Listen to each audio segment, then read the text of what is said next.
and it's getting closer and closer and closer and closer and closer to the ground. It was maybe a foot off the ground, and then they crash. And then half the ship breaks apart or something. Yeah. And it's going to take 24 hours to repair this stuff. What? I can't help thinking, somewhere in the universe, there has to be something better than man. Has to be.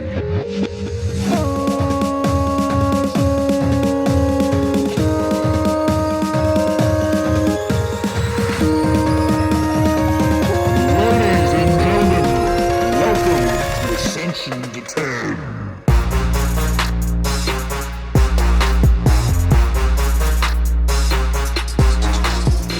All right. Here we are. Back for another one. If you're wondering, it's like we've never done this. If you're wondering why we're laughing, it's because we usually can hear our intro song, and today we can't. So we both just sang it in our heads together. It's really cute. We keep spending money and we get less features. Sacrifice. The sacrifice we're trying to make. See Spenny in the screen. He's frozen. 2 pixels on the whole screen. You don't look so good yourself. Hopefully this all.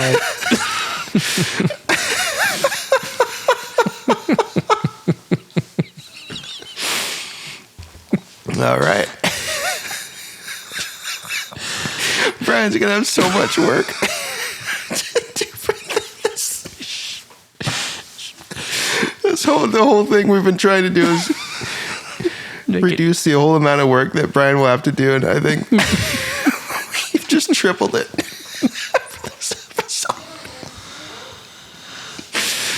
All right. Welcome, everyone. Should we just call it an episode? No, that's staying in. That's staying in. Yeah. Thanks for tuning in. See you next week. Before we started recording, we've literally spent 15 minutes trying to get things to work. We're trying some new software to see if we can make some improvements, not only for video, so we can post some things, but also for just making it simpler, because it takes a lot of time to kind of edit these, make everything sync together. So we'll see. We'll see how it goes. I don't know. We'll see. We'll see. Man. Anyway, what's happening, man? Nothing. It's birthday week here on the podcast. Yep. Jad's birthday. Couple of birthday boys. Birthday boys. Nothing much to celebrate. I grew up. Our birthdays were 3 days apart. Yeah. I was thinking back this week to really the first birthday party that I can remember for my own birthday party. And it was first grade, I think. Yeah, your basement one? I know it was first grade because Ian was there. Yeah, in the basement. And then after that, Ian promptly left to go to Brandon. One of our friends stayed for 1 year and decided that he was going to go to the other school because it was better. We never forgave him for that. Yeah, and we discussed. Right. So for this birthday party, my parents set up this cool obstacle course in our basement. And there was just a whole variety of things to get in or over or under. But I remember that one of the obstacles was just this extension ladder laid on the ground. And you had to get through it quickly. You had to step through it, kind of like a standard football drill where you have to get through the quick tires. Step in between. Yeah. We were 6, right? Yeah. And I just will never forget you struggling to get through that ladder because your feet were too big or you were too awkward or something. I'm going to go with You're getting so mad. I'm going to go with feet were too big, not awkward. Feet were too big as a six-year-old.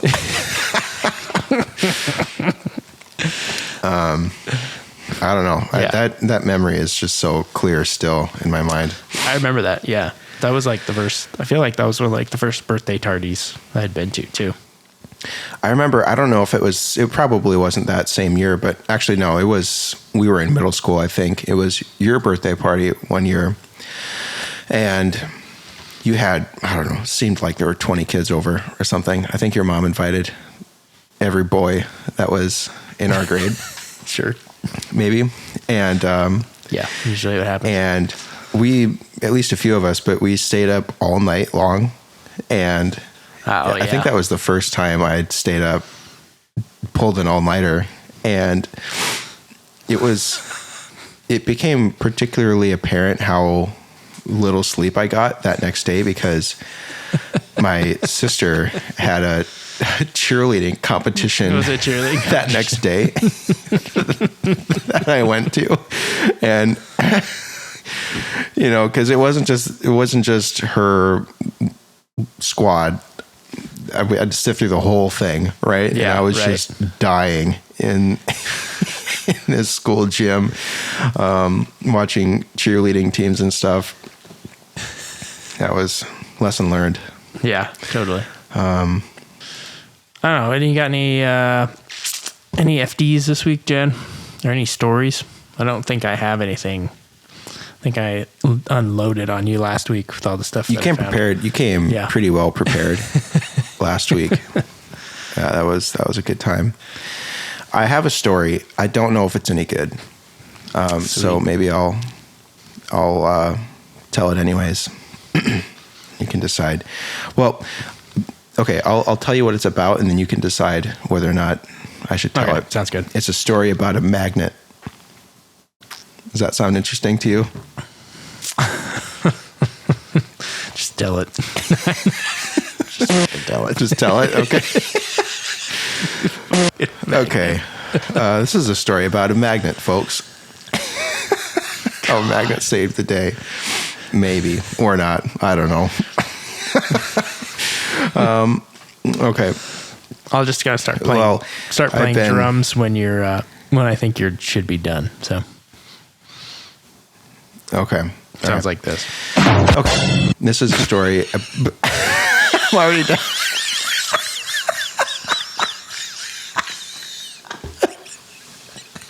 That was perfect. Okay, thanks for the show. Thanks for that story, Jad. All right. Well, do you want me to tell it or not? Yeah, go ahead. Sorry. All right. Okay. This is a story about a magnet told in, I think, 2 parts. I haven't prepared the story at all, so in my head, it's 2 parts. Part 1. They both take place at work. Okay. Okay. So I work in a lab in what is kind of it's an aging facility, the building that I work in, and there is this chemical fume hood in our lab that we use for a variety of things. It's pretty important.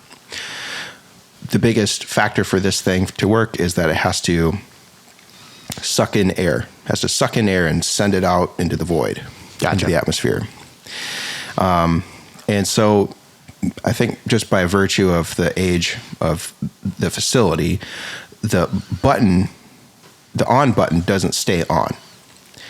And so the solution for many years prior to me joining the lab was just to tape it on into the on position. Just tape it, yeah. And that was sufficient and satisfactory. And when I started this job and I wanted to use this thing, I saw the tape and I just that wasn't going to stand. So anyways, I made this thing out of wood and magnets. Basically, I made a handle that used really strong coin neodymium magnets to basically push this button on, keep it in the on position, and then you could just remove it when you were done. Okay? Yep. Got it. It was an excuse for me to make something. So it was fun and it served a purpose. Fine. At one point, it snapped in half because the magnets were stronger than the wood, but the thing still works as intended. So what I ended up left with were 2 of these coin neodymium magnets that were just at the lab doing nothing. Just sitting. Okay, that's part one. Part two. I had been working on this experiment for a lab that took over a month for me to basically get to a point where first part of the experiment took a month. Second part of the experiment was basically I'm done with it. And what you need to know details wise is that to finish this thing, it's all about extracting RNA, whatever, doesn't matter. But the little kind of technology that is used to extract this RNA is that it uses tiny little microscopic beads that are magnetic beads. Got it. Binds to the RNA, do some stuff, put it on a magnet, get the RNA off, good to go. Well, I'm going to use a little robot for this. Well, I had gotten to the very end of this, and I noticed that there were the solution that the magnetic beads are suspended in is brown, and so it's very obvious that you can easily distinguish it between the non-magnetic bead solution. So I was finding basically little brown stuff in my final RNA product, my final product that took a month to get, and I was pretty bummed because I need this to be kind of a pretty pure solution. I talked to one of my coworkers about she does a lot of this, and so I was just asking her opinion, and she said, "Well, yeah, you can just use our other magnet for kind of a final little step, but it just kind of tedious." So I was thinking about doing that. It sounded very tedious, and then that day I had that extra neodymium magnet in my pocket, and I sat down on my metal stool. It was in my back pocket, and I had that I heard a clunk just as I was sitting down with my samples, figuring out or thinking about what I should do with this, and pulled out that magnet, put it up to my sample, all the beads, went right to it, saved my samples. That's it. Good to go. Easy peasy. That was a story about a magnet. Wow. So I don't know if that was entertaining at all. Oh my God. You never know. Yeah. I guess you never know. I don't know. You can We're gonna have to cut all this out. Google New those start. magnets. This whole episode. That's hilarious. Is anybody listening at this point?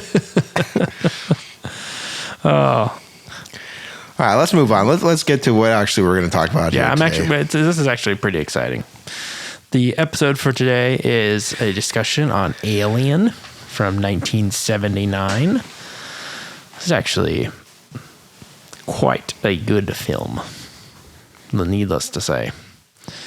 But I went down a flippin' rabbit hole after I watched this movie, just trying to learn things about it and all the special effects, and just gonna get some history about it. And I am pretty fascinated. So this film it was filmed in 1977, 1978 and released in 1979. And there were three things that had to happen for this film to actually get made, in my opinion. And one of them was that Star Wars had to be successful. Star Wars came out in 1977, one of the biggest releases of all time. They made the first time they actually released Star Wars, the original, 1977, it made 307 million, which is 1.2 billion in today's numbers.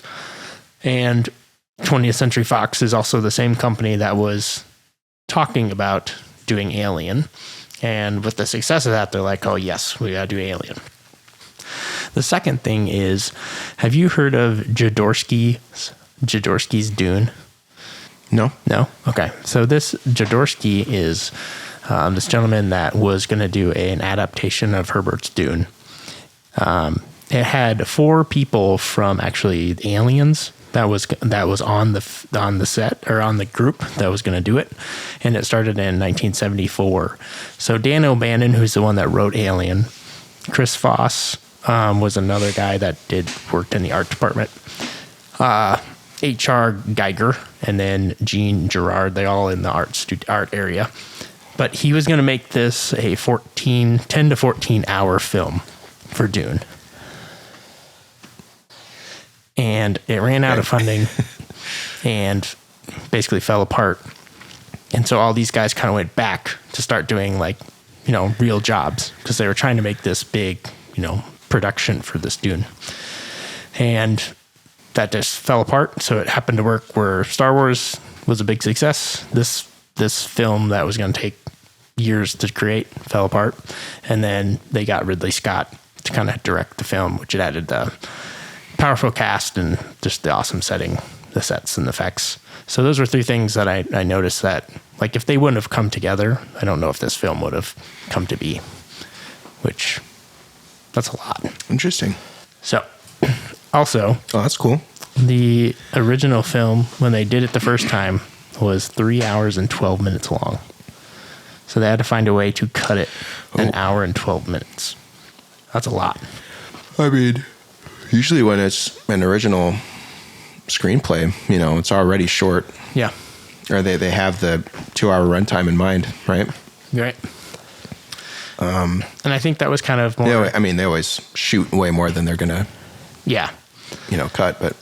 Yeah, it sounds like Ridley Scott added a lot of things that he wanted to at least try. There's one scene... there's supposed to be a scene when she's... at the end where she's kind of running out to get away, but she stops, and one of the main characters' name is Dallas. He's the captain of the ship, is pinned against the wall, and he's supposed to be incubating for the next egg from the alien. I thought that's kind of interesting. Now that I think about that, I had the option to rent the director's cut, and I was going to do it, but then for some reason I didn't, and I wonder if that was the 3-hour maybe plus edition. That, and I know that scene probably is in it, because I know I've seen footage of it. So, well, I guess before I jump in anymore, do you want me to give a little quick synopsis, since I kind of talked about the end there for a sec? Of course. Don't sound so excited. Just kidding. Yeah, I'm sorry. I don't. Okay. We record this pretty late at night, so please, okay. I'm begging you. Okay. A team of a commercial space tug was roused from hypersleep by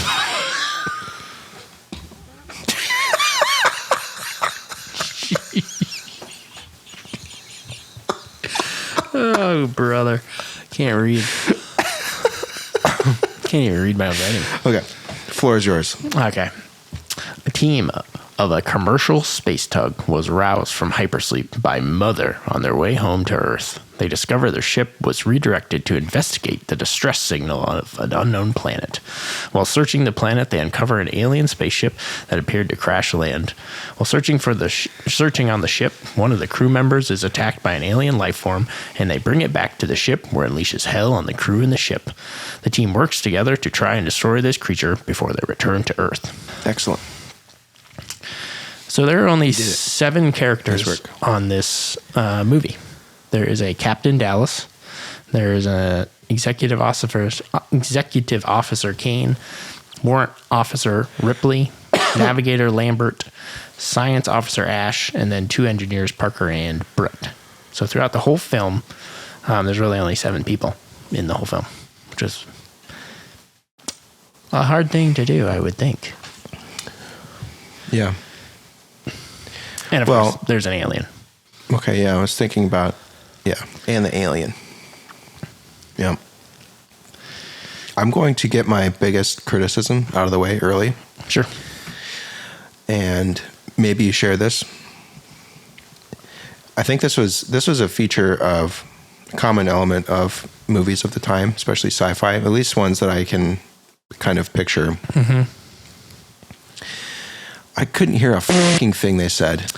I had to use subtitles to hear anything they were saying, because they're kind of talking back here, and it's like, yeah, exactly, what are they saying and stuff, and it was like music comes in. So I hate that. I hate it so much. There was definitely like a single boom mic in some of these scenes. Like there's a part where there's a couple of people that have been taken by the alien, and they're sitting in like having breakfast conversation. And Ripley, who's played by Sigourney Weaver, is like, they're trying to think of a plan. And all of a sudden, like one of the engineers, Parker, like walks away, and she yells at him, and it sounds really loud. And then Parker's way over in the distance, and it's like, it's just like this quietest sound. Yeah, that was definitely a criticism. But I mean, God, that's the whole movie too. So I had to use subtitles because I couldn't understand what they were saying, and the music and the sound effects were so loud that I had to have the TV volume, or the volume even that much louder. That being said, that's really the main gripe I had and I think that was just more of a feature of production at the time. Yep. I say the only other criticism I had of the film, outside of that was one that I had, was there was just one scene where, I mean, it's not really a criticism, but it's just kind of the times, but they were flying their spaceship, and then they tried to layer on like what space looked like through the windshields. And it just looked, completely tacky. Yeah. But that's, I mean, of all things, that's two small things throughout it all. One thing I will say at the beginning, so it had the old 20th Century Fox intro that everybody kind of knows, which was just cool to see. It's been a long time since I've seen that. But the title sequence, I think might be one of the best I've ever seen. I forgot about that.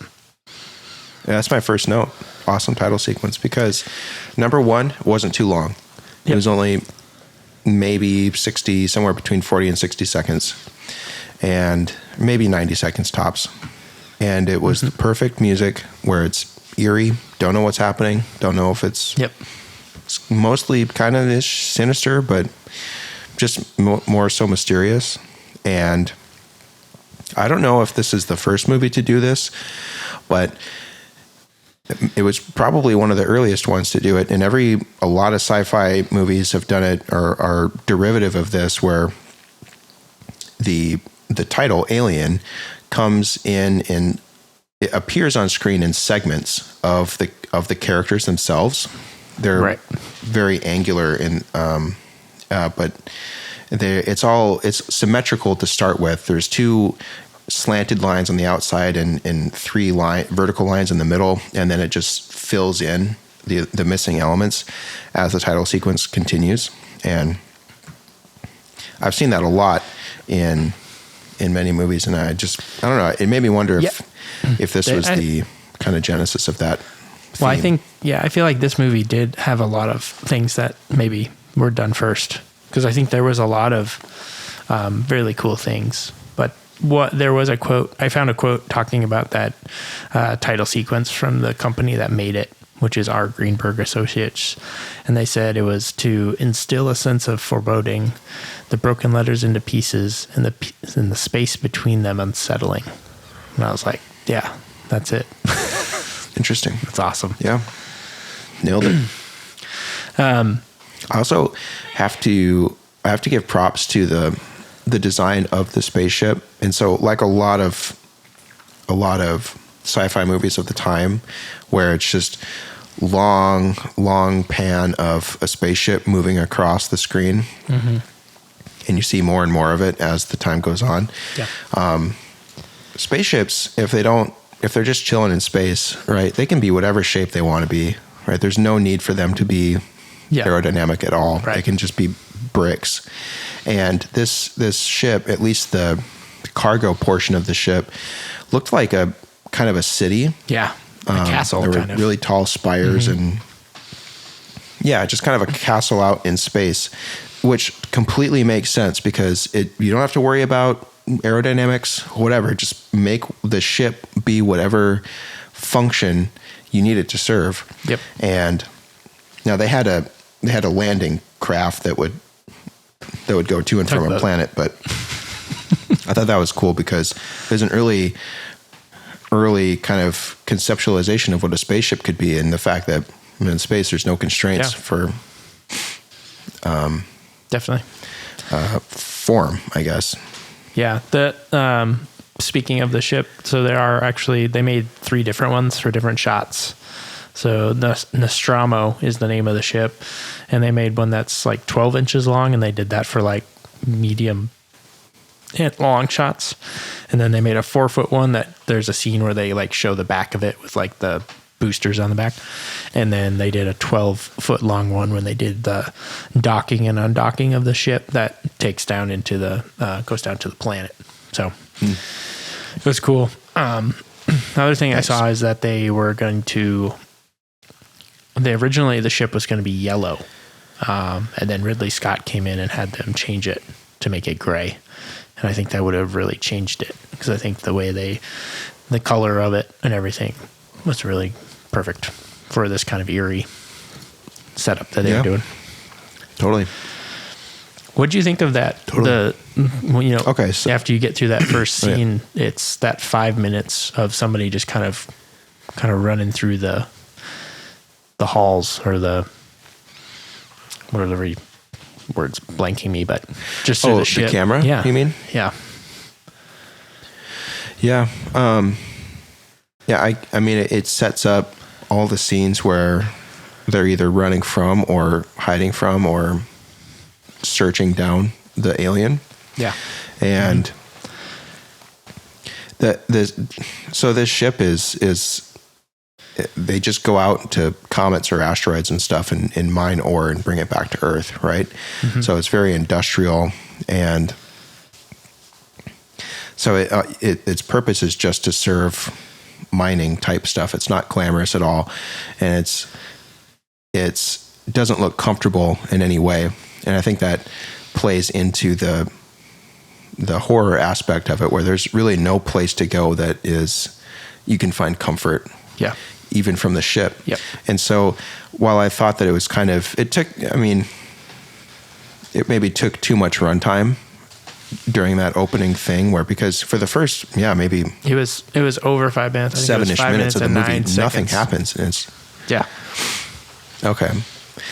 I thought it was cool because it's a bit foreshadowing, and it just shows how hard this ship is, and the fact that it's really dim. There's no lights because probably there doesn't need to be any lights. Yeah. Right. And that kind of comes back to them later on in the movie. But yeah, it was, other than just being a little bit too long. Yeah. It was kind of cool to see the ship, because I don't know, there were maybe 5 or 6 sets for this movie that were all pretty big scale. Yeah. All done really well.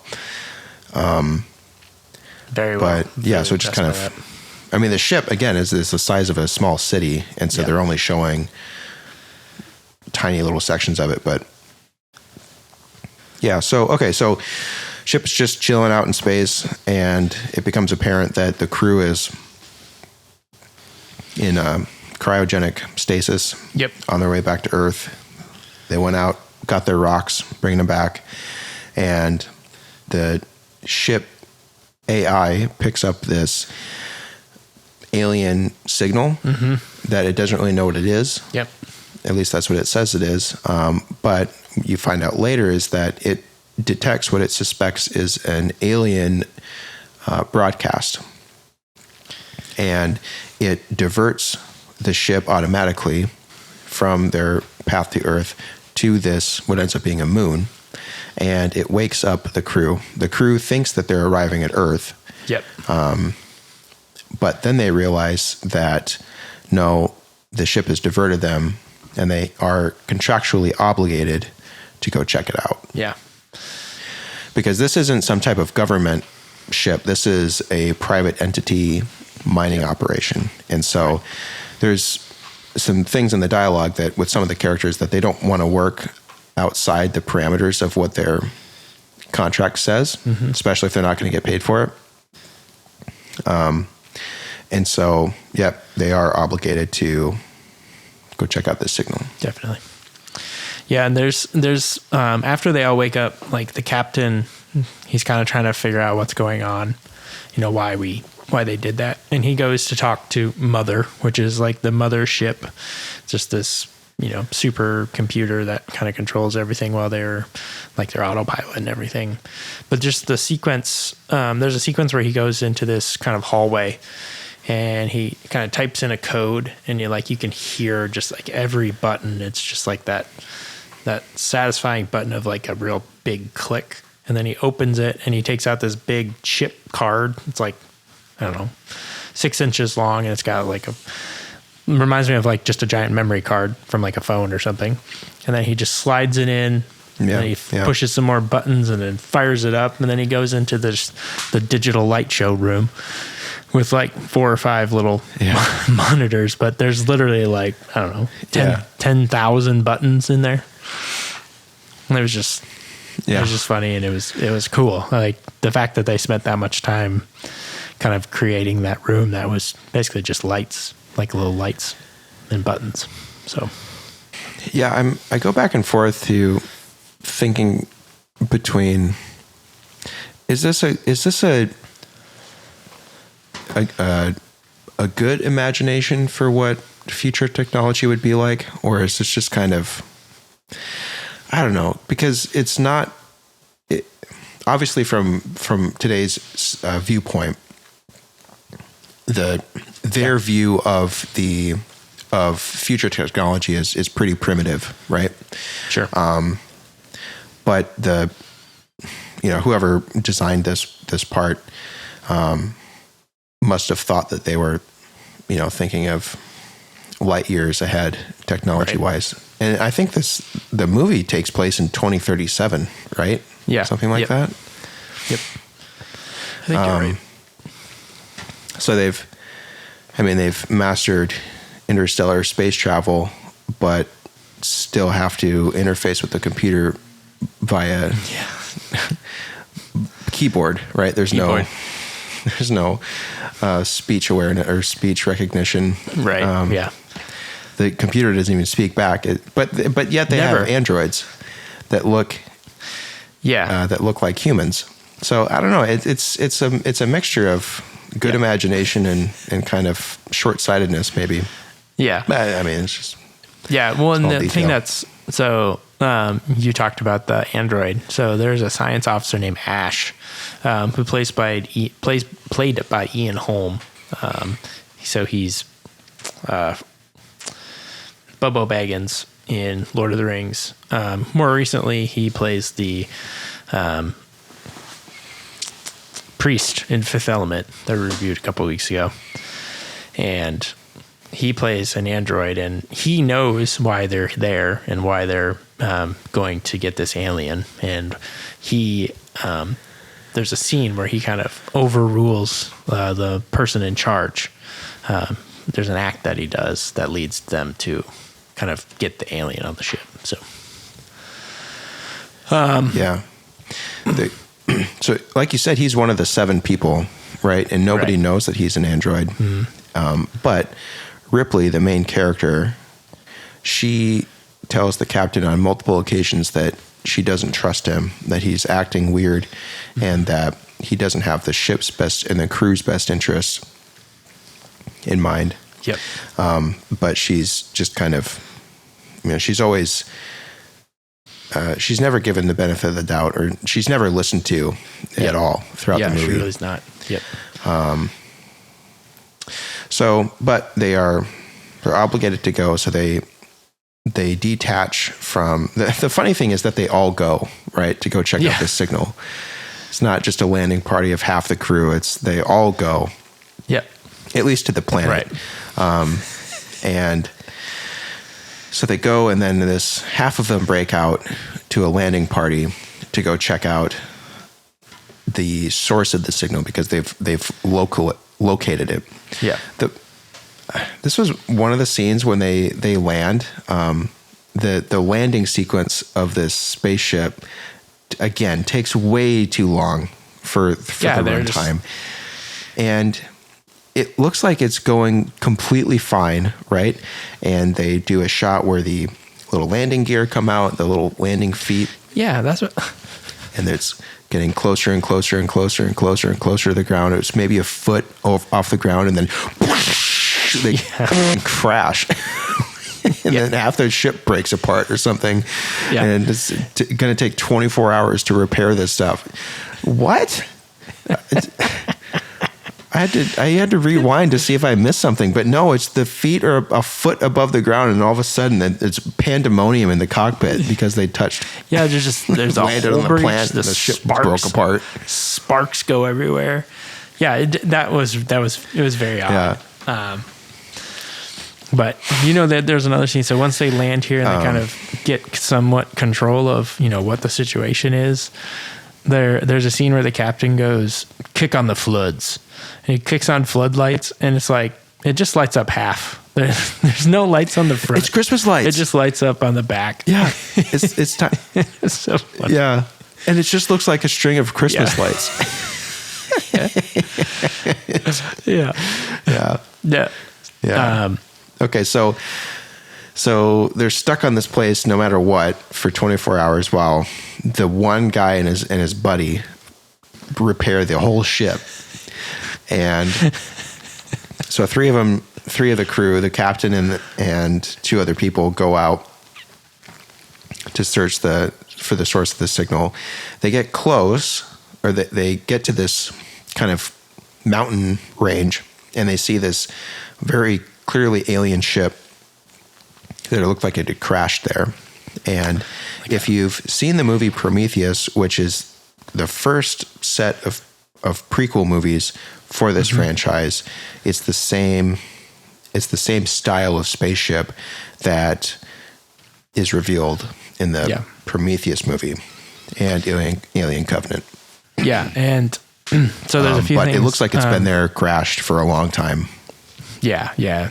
So there's a scene where the people are suited up and they're coming down like an elevator down to the floor, and Ridley Scott felt like the ship didn't look like the right size when there was humans or full length adults there. So he had his two sons and then one of the cinematographer's kids do those faraway shots. So it made it look like the ship was bigger. And when they get in to the into the alien place, that those scenes where they're walking up, that's the kids, and then there's a scene where they like climb up and then they see this like petrified. It looks like a petrified elephant kind of sitting in a chair. That was the kids as well to give an element of like size. That's really cool. Yeah, so totally works because that space looks enormous. Yeah, it really does. Oh, very cool. This so they get to the ship. Yep. Oh yeah. I would say they had helmet cams on this. I don't know if you noticed this, but it was just like so annoying how bad they were. I mean, it was just like just like white noise. The same. Nothing. Okay, you know what? Anything. It's the exact same thing for in Star Wars movies when they look through their little binoculars or rifle scopes, and it's all grainy and blurry and crap, and there's all this digital noise. And what? Can't see anything. How could when you're thinking of this, why would you think it would be bad, right? Why would you think that their technology would be bad if they had it, right? I don't know. Anyways, the point is their progress is being monitored by Ash back at the ship. This was one of the Ash first can times see, I guess, kind of.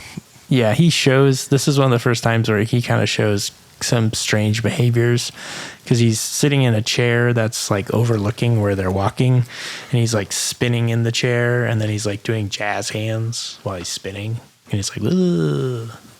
Yeah. And there's just yeah, it's very strange, and I kind of also chopped that up to being just this weird 70s sci-fi movie, right? Yeah. Where they didn't really know how to write dialogue and direction, because it's strange. The dialogue really sucks in the whole movie, and that's one element of it where the acting strangely was really good for what was written. Yep. It's very convincing, but what they say is so weird and off and stuff. Well, it's one of those things, and I don't know if it's just this generation of sci-fi or not, but it has this repetition of kind of people are kind of locked in on like specific things for their character. Because, 3 or 4 times it was brought up about, oh, this isn't in my contract or whatever it was. And it's like, well, we're way beyond that. Like, let's find something else that we can talk about and build character. So, But I think it's just one of the times. Yeah. When those kids get up on when they get on that big ship and they're talking about, or they look at that, it's space jockey, I think is what they call it. The life form that's dead sitting there. So that actually, to make all this and make that shot specifically, it cost them $500,000 just to get that specific shot, which is a lot. But at the same time, I think it really pays dividends because I think it really sets up the movie. I just thought that was cool. But did you notice their helmets? Totally. That's one of those. The humans' helmets? Yeah, how they're just fogged up constantly and couldn't see anything. So it turned out that those actually weren't initially designed with like venting in them. And so like people were breathing in their own carbon dioxide. And so they finally had to get vents and stuff in there, but it just fogged up their screen in the front of them. And it was just crazy. That's pretty epic because of all the detail that went into the suit itself. Yeah. And all the electronics that they put in just to make it look like a spacesuit. Yeah. And they even put in little air jets on the top of the helmet to simulate environmental control, but they didn't supply any air to the actual people wearing it. That's pretty funny. It is. Okay. So we can fast forward through a few things. They're in this spaceship. They walk around. They see one instance of an alien life form. It's the space jockey Spenny mentioned, and it's this gigantic humanoid type alien that had been dead for a really long time, and it had a wound in its chest area that had exploded out. The bones were bent outward, and that's the only thing you even see about that type of alien in the entire Alien franchise, actually, up until Prometheus. Mm-hmm. And so it was always that unanswered question of who the hell were these people, or were these aliens that had that initial crash landed ship that started this whole thing. But they explore more of the ship, and one of the crew members goes down into this more of a storage hold of the ship and finds these egg-like structures and inspects it too close because one of them opens up, and the classic face hugger alien hand thing breaks through his helmet, attaches to his face, and the next scene is them dragging his body into their spaceship. And Ripley she's in command while the captain was on the away mission. She's in command, and she says, "No, you're not coming in because protocol says that. Well, there's very clearly an issue going on. Yeah. You guys have to quarantine for 24 hours." But Ash, the android, overrides her, like Spenny mentioned before, just lets him in, and then they're in the med bay, and you see the alien face hugger thing on the guy's face, and the effects there were really cool because keep in mind this is all practical effects of puppets and whatnot, handmade things, and they try to get it off his face, but it has this kind of defense mechanism where it tightens its little tail thing around his throat. Mm-hmm. So they figure, no, we're just going to let him and it chill until we figure out something to do. Yep. and then they come back later and it's gone. He wakes up, and then there's this other super classic scene in Alien where he wakes up and he says, I don't know what happened, man, but I'm hungry. Let's go eat. And they're eating, and he's having a good old time, and all of a sudden he's... And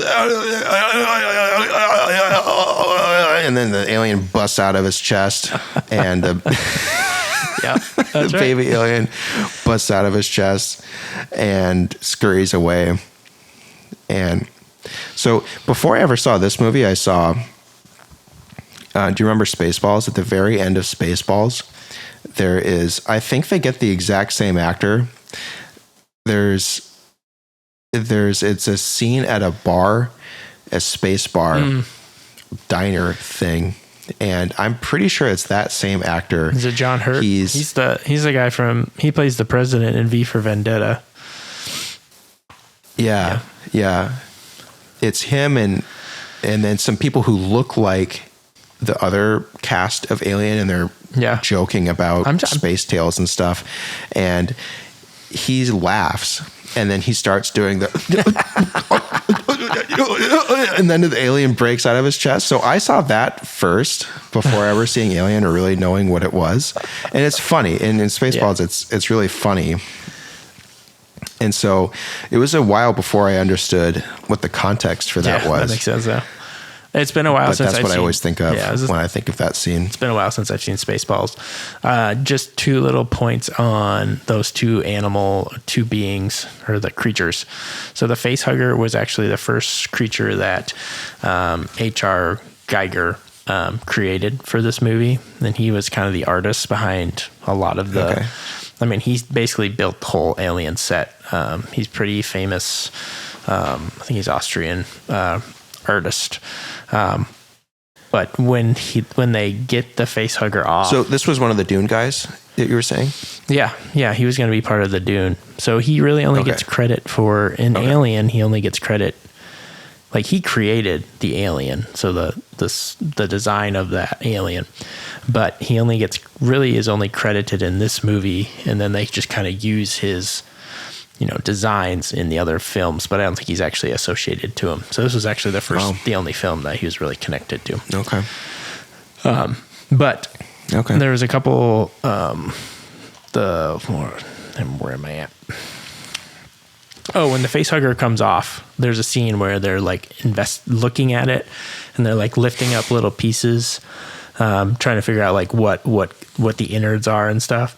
And Ridley Scott just told them to go get him some clams, mussels, and oysters. And then they just layered them all into this like body of the facehugger. And they were just moving little pieces of seafood. So it's pretty interesting. It's super gross. It's super gross looking, but really well done at the same time. So the chest. Okay, so now they have this alien. The other thing I was going to add. Yeah. So when they filmed that, they did it all in one shot. They were having a lot of issues with the alien coming out, like supposed to like shoot out.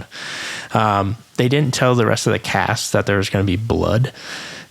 So when the blood shoots out, that's actually a genuine reaction from Cartwright, who plays. Wow. What's her name? Lambert. Like, she screams and she's freaking out, and it's like, 'cause she realizes she has blood on her, and that's like a genuine reaction. It's not like in the script. So it just freaked her out. So I just thought that was interesting to hear. Very interesting. Yeah. But now, the alien runs away. Okay, they devise this. Yeah, runs away. It's really small too at this point, and they hatch a plan to capture it. But Ash says that under no circumstances should they kill it. And again, Ripley is saying, "Why are you so weird about this? Let's just kill it. He's already dead, right? Whatever his name was." Yeah. So their genius plan, the captain came up with, is to split off into two teams. Okay. The science officer makes this little radar gun thing to identify it. He makes one. He's split off into two teams. The captain says, I'm going to take the radar gun to go find it. And you three, or like us three, we're going to take the radar gun and go find it. You three catch it in that net. Catch it in the net, and you can use... They split off. You can use that little hand Dyson that basically only works when you're 2 feet in front of it. Oh. Literally. I mean, it looked cool. And so,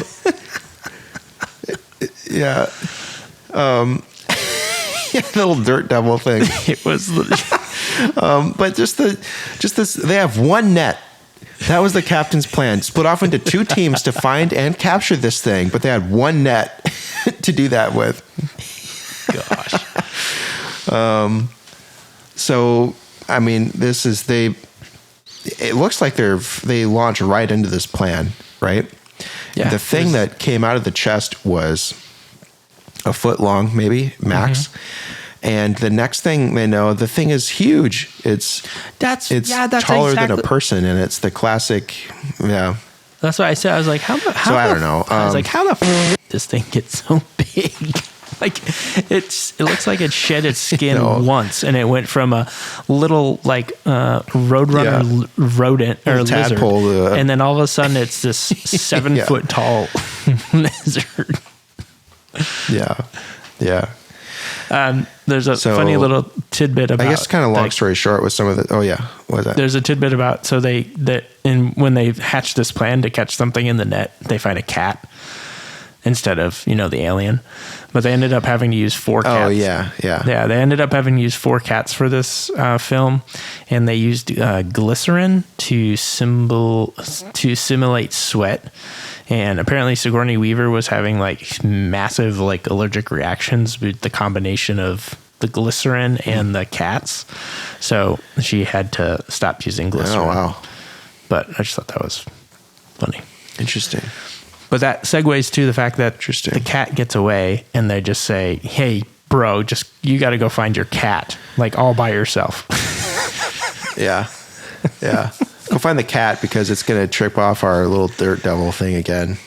And so, wouldn't you know it, he gets captured and killed by the fully grown alien. He's completely by himself when he does this and gets captured. But then the next scene is Sigourney Weaver and whoever the third person was saying, this was terrible. He sucked it up into the air vents and the thing is huge and it couldn't possibly be the thing and then whatever. But he was completely alone. How do they see him? He's in the air vents and he's only using the air vents. And they know all about this thing, having never seen him or the alien or even the cat. And so this sets up the captain is going to go into the air vents with the flamethrower to go, I don't know, torch his ass or something. And it's one of the best scenes in the movie.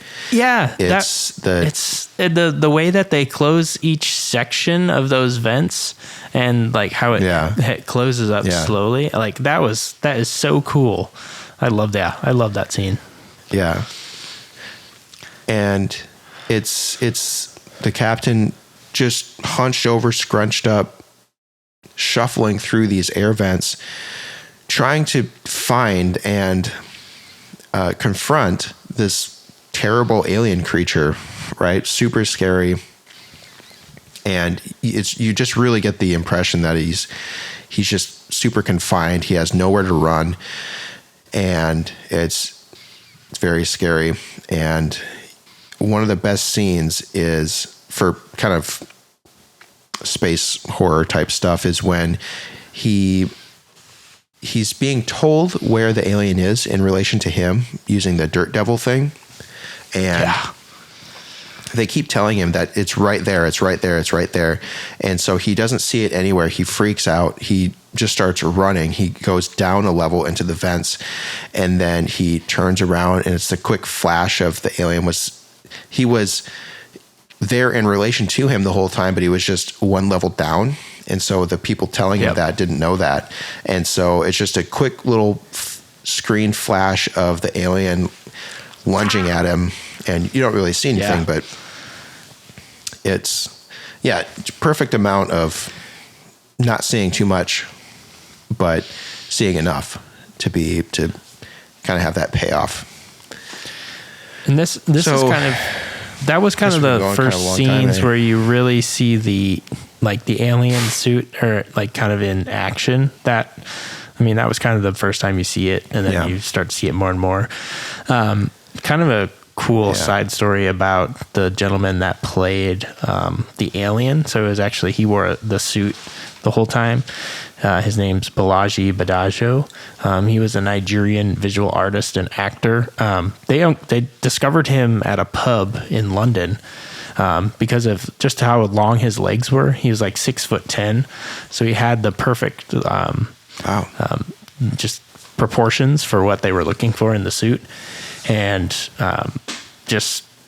he just worked out. They decided that they knew it was going to be him. They ended up having to make like 15 different pieces to the suit to make it fit. So he had to wear a black, like tight fitting suit underneath. And then they put the pieces on him. And he said that it was just so hot in the helmet with the helmet on. Like he could only last for like 15 minutes before he just died. And he said it felt like he was just stuck his head between a giant banana. And I just thought that was funny. And then he also said that just the amount of KY jelly that he was having to use to like symbolize the stuff coming off, he just said it was crazy. So, wow. Well, there was a scene at the very end where I can imagine was pretty terrible for him to be in that suit.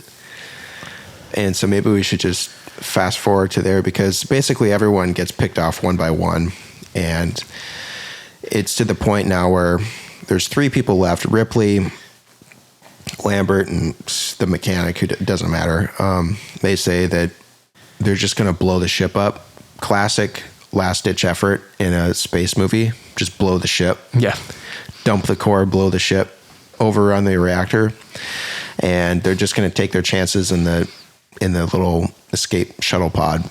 Yeah. Which happens to have cryogenic pods anyway, so I don't get why that's a gamble. But anyways, I don't know.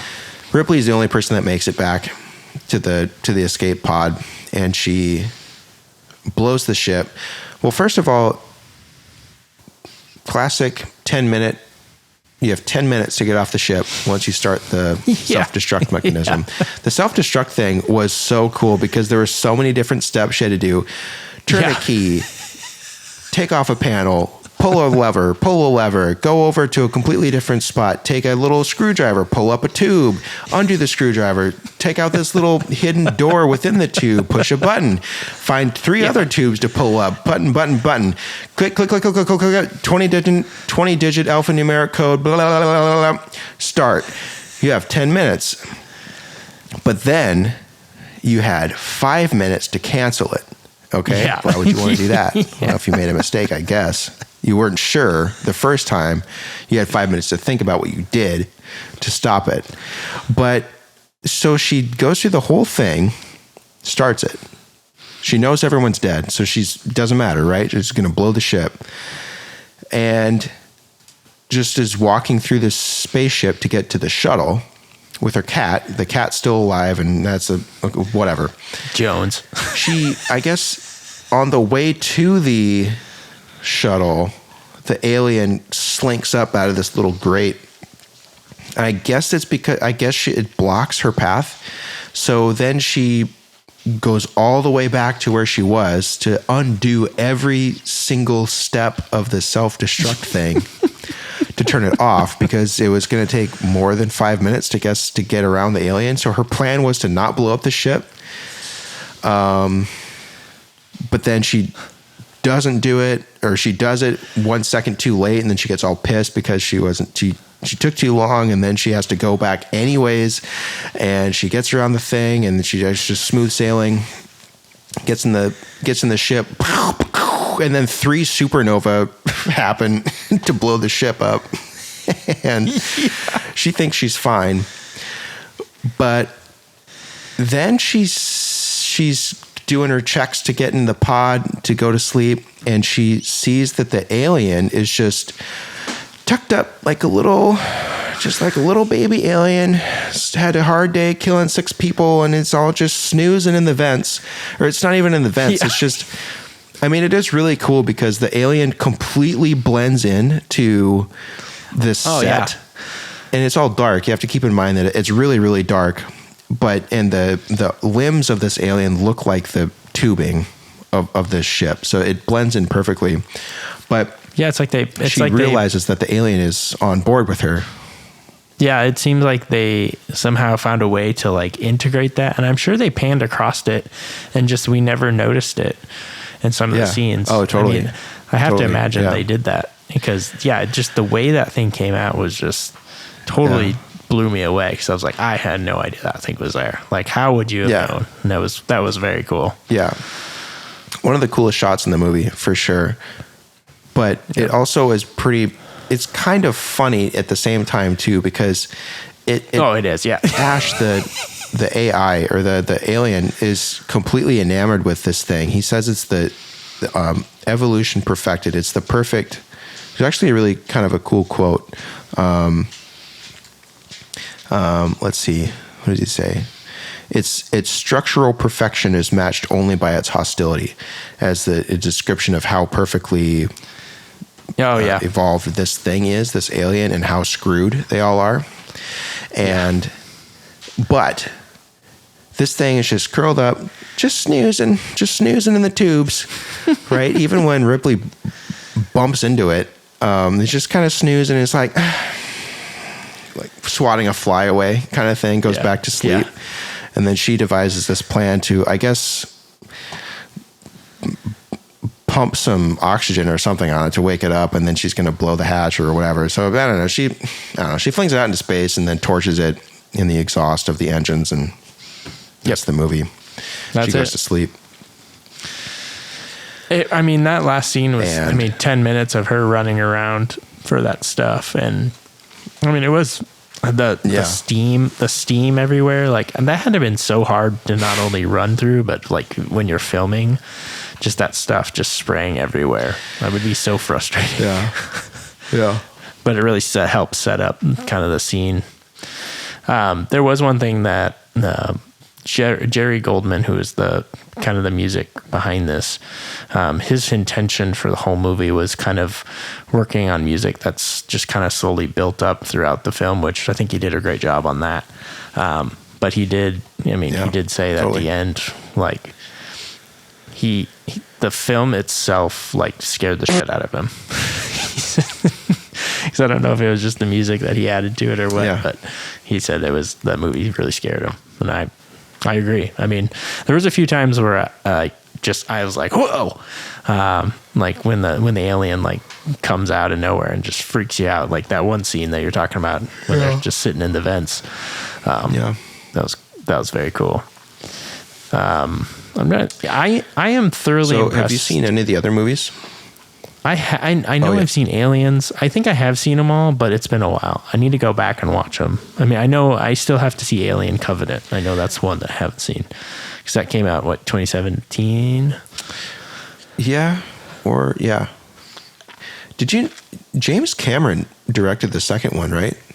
Aliens. Yeah, he did. That's the one I remember more because I always remember the yellow robot thing. Yeah, I couldn't remember what movie that was in. I thought it was in this first one, that mech suit thing, right? Yeah. Yep. I can't think of any other instance where a sequel was directed by just as big of a director, right? Yeah. Not the same one, which is more impressive. Can you think of anything? Well, I guess the new Star Wars, maybe, because they had J.J. Abrams in them. Yeah. That would be the only thing I could think of. Gotcha. But I really enjoyed the movie. I think it really rocked. I was impressed by how well the film kind of held up for 2022. There's a lot of things that they did really well. Yeah. The fact that the alien was actually a person and they had to develop that whole suit and everything on it, I think that really added to it, made it really cool. H.R. Geiger was the guy that created that. I definitely suggest you check out his artwork just to see it. You'll see the kind of inspiration for what Aliens is. His style is like biomechanical is how he kind of built it. But yeah, I mean, wow. I just can't get over the alien. Once I started reading about the alien suit and stuff and seeing kind of the background, it just was even more impressive because that alien looks very futuristic. Yeah. Like that is all intimidating. Yeah, I mean, I don't know. When practical effects are done well, it's in most cases better than digital stuff, Yeah. There's a it's good. It's classic. There's the scene where the face hugger gets on the guy down in the cavern. He shines his light on this egg before it comes out, and that was actually Ridley Scott, and he was just taking his hands and he was just going like a butterfly, like that, to make it look like it's something in there moving, and it was just 2 rubber gloves that he was wearing. I was like, that's amazing. Like I thought it was some elaborate thing that they had to do. And it was just a couple hands just kind of making a butterfly fluttering its wings. So pretty cool. Well, and we didn't even talk about how the android dies, which is the crew. When the crew realizes what he is, he actually tries to kill Ripley. And so the other two remaining crew members kill him. And there's then a scene where they kind of resurrect or reactivate his head. Yeah. And so it's the actor's head sitting on a table, and, sure, that's fine. You just stick your head up through a hole in a table, but it looked great. And yeah, it was really well done. And then that's followed by a stupid little paper mache head that they blow up. But it's like blown up Toby and Golden Face. When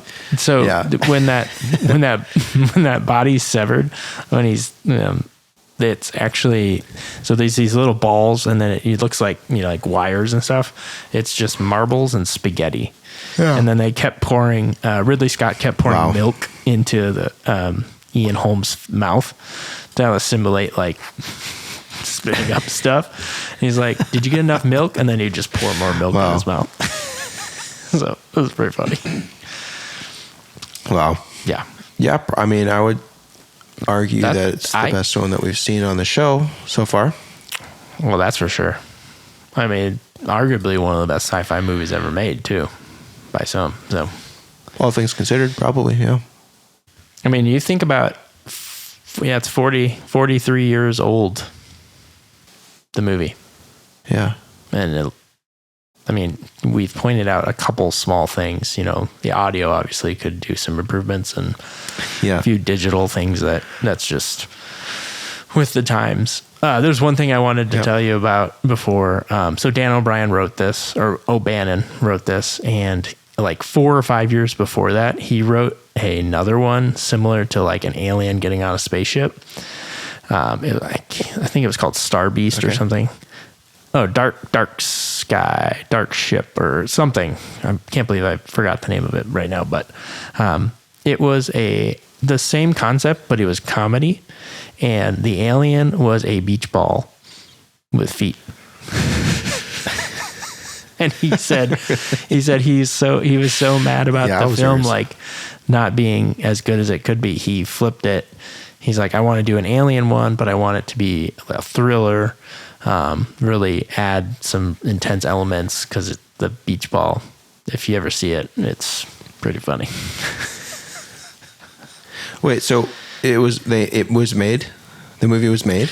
It's a real movie. Yeah. I'll look it up here. What's it called? I'll look it up real quick. I'm blanking on what it's called. So maybe that should be an Ascension to 10 movie. It could be.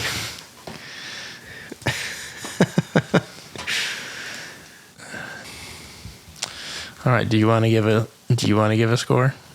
Are you ready? I am ready. I have my score already written down. This is the Ascension to 10 podcast. I'll start. I gave this so to date, my highest score that I've given out was a 5.8 to Bright. And Spenny and I actually had the same score. Yep. I think my highest score is 5.9, right? I gave it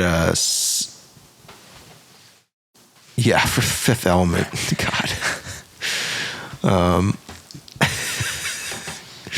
I gave this a 6.9. Oh, 6.9? That's it? Yeah. Oh, wow. Yeah. Okay. I gave it a 9.5. What do you have? Holy cow. I think this is one of the best sci-fi movies ever made, man. I forgot all the stuff. Wow. Like, I think this is a building block for what all sci-fi was. And also to give you a little tidbit, I looked up on IMDb, it gives you like number of films made. So in 1979, there was 3,400 films made. And in 2019, there was 12,000 movies made. So it has tripled since in 40 years. And I just thought the things that they did in this film, I think, have often been replicated. And they talked about some of the elements from other sci-fi movies, including Fifth Element, that have kind of transferred from this movie. So I think there's a lot of things that this was the original, and I loved it. I think this was one of the best films I've ever seen. So, yeah. Wow. I'll stand by the score. All right. Sounds good. It's going to be hard to get up there. I know. Hard to beat that, I guess. Probably going to have to do a bad movie now. I mean, you gave Severance season 1 a 10, so. Yeah, it's fair. It's true. If people ever get to hear that one. Yeah. All right, well. Any typical days for you? No, nothing recent. All right. Nothing in recent memory. I don't have I think we discussed this last time, but the next episode that we record will be a special episode. Yes. And it will be 3 movies. Yep. That were suggested by the audience. Yeah, that's right.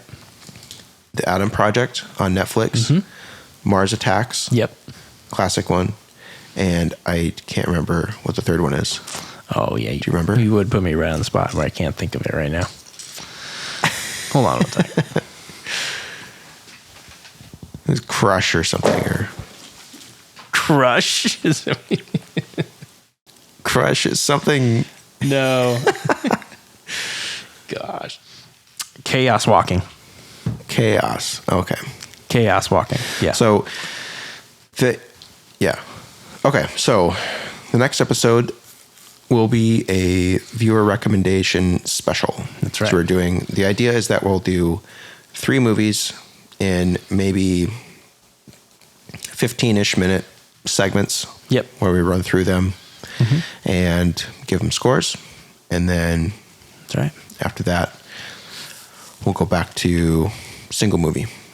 Yep. So that's the plan anyways. That's the plan. I look forward to it. Yeah, this is our 10th episode. Double digits, and we've double digits. Upgraded all our equipment. Yeah, we've recorded more.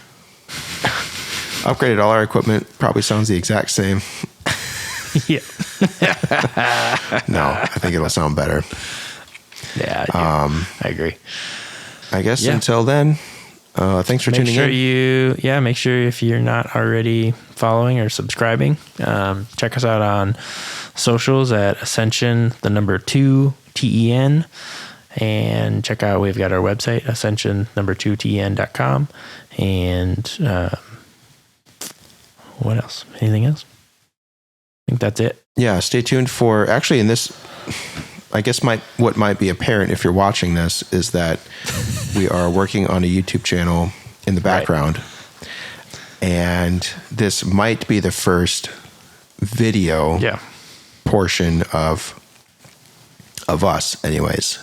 So again, if you're watching this, you already knew that, but moving forward, we plan on making a YouTube channel and uploading the episodes there as well. There won't be anything. There will be nothing on the YouTube page that you won't experience listening to the podcast. But if you like watching podcasts, that will be another option for you. That's right. So perfect. It's in the works. Look forward to it. And okie doke. All right. Well, thanks for tuning in. Yep. If you made it this far. He's Spenny. He's Jan. I'm Spenny. Talk to you later. Yep. Bye. All right. See ya.